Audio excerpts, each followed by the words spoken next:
বর্তমান সরকারই কোটা বাতিল করেছিল উল্লেখ করে আওয়ামী লীগ সাধারণ সম্পাদক ওবায়দুল কাদের বলেছেন, আদালতের সিদ্ধান্তের ওপর সরকার আপিল করেছে, তাই জনদুর্ভোগ হয় এমন কোনো কর্মসূচি কারোরই নেওয়া উচিত নয়। আজ এক সংবাদ সম্মেলনে তিনি এসব কথা বলেন। পরিস্থিতি বিবেচনায় নিয়ে আদালত এই বিষয়ে রায় দেবেন আশা প্রকাশ করে ওবায়দুল কাদের রায় না আসা পর্যন্ত সবাইকে অপেক্ষা করার আহ্বান জানান। নজরানা চৌধুরীর রিপোর্ট। সরকারি নিয়োগ পরীক্ষায় কোটা পদ্ধতি বিষয়ে আদালতের রায় প্রত্যাখ্যান করে শিক্ষার্থীদের আন্দোলন চলছে। দেশের বিশ্ববিদ্যালয়গুলো ছাড়াও বৃহৎ কলেজেও এই দাবিতে চলছে কর্মসূচি। হাজারো শিক্ষার্থী রাজপথে নেমে আসার কারণে হচ্ছে জনদুর্ভোগ। এখন জন্ম সনদ দিয়ে খোলো বিকাশ স্টুডেন্ট অ্যাকাউন্ট, নিজের বিকাশ নিজে কর। এ অবস্থায় সোমবার আওয়ামী লীগের ধানমন্ডি কার্যালয়ে এক সংবাদ সম্মেলনে দলের সাধারণ সম্পাদক ওবায়দুল কাদের বলেন, তাদের সরকারই কোটা বাতিল করেছিল। উচ্চ আদালতের রায়ের বিরুদ্ধে সরকারের পক্ষ থেকে আপিলও করা হয়েছে।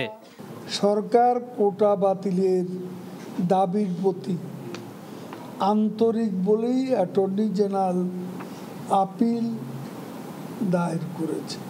উচ্চ আদালতের রায় না হওয়া পর্যন্ত আমাদের অপেক্ষা করতে এবং কোনো প্রকার উত্তেজনা এবং রাস্তাঘাট বন্ধ করে মানুষের দুর্ভোগ সৃষ্টি পরিহার করা উচিত।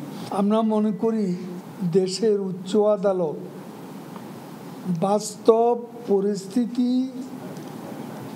বিবেচনা করে রায় প্রদান। এর আগে কোটা বিরোধী আন্দোলনে যারা নেতৃত্ব দিয়েছিল তাদের কেউই বিসিএস পরীক্ষায় উত্তীর্ণ হতে পারেনি বলেও দাবি করেন কাদের। ইতোমধ্যে এই আন্দোলনে রাজনৈতিক উপাদান যুক্ত হয়ে গেছে বলেও মন্তব্য করেন তিনি।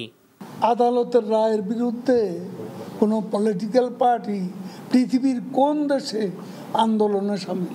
এখানে পলিটিক্সের উপাদান যুক্ত হয়ে গেছে, কারণ বিএনপি প্রকাশ্যেই তারা এই কোটা আন্দোলনের উপর ভর করেছে, তারা সাপোর্ট করেছে। প্রকাশ্যে সাপোর্ট করা মানে তারা এর মধ্যে অংশগ্রহণও করছে।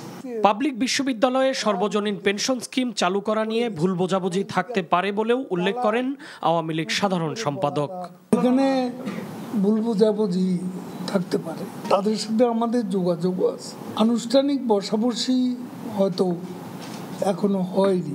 সিদ্ধান্ত তো নিতে হবে বাস্তব পরিস্থিতির আলোকে। বিএনপির আন্দোলন প্রসঙ্গে ওবায়দুল কাদের বলেন, সরকার কচুপাতার পানি নয় যে নাড়া দিলেই পড়ে যাবে। আমরা এই বিতর্কে। নজরানা চৌধুরী, এনটিভি নিউজ, ঢাকা।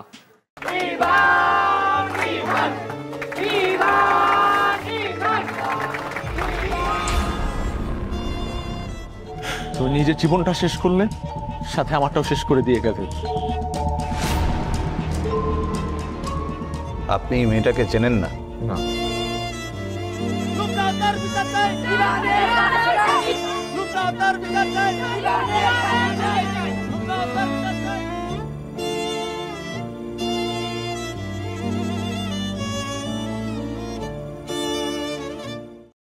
এখন জন্ম সনদ দিয়ে খোলো বিকাশ স্টুডেন্ট অ্যাকাউন্ট, নিজের বিকাশ নিজে কর।